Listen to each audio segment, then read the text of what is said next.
Mafansile. Hivi hizi habari ninazosikia mtaani ni za kweli?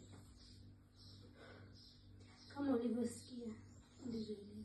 Sasa mbona umekaa hapa ndani na relax? Wewe unataka nifanyeje? Yule mtoto tumpeleke kwenye maombi, atafunguliwa. Acha afe.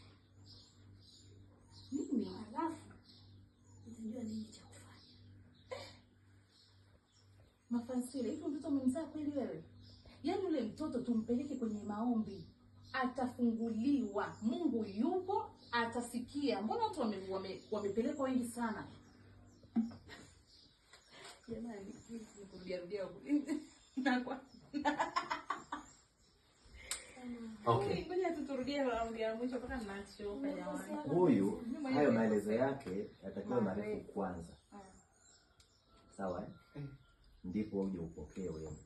Utamwambia acha. Kuelekeza mwanangu jinsi ya kuchukua binti za sini.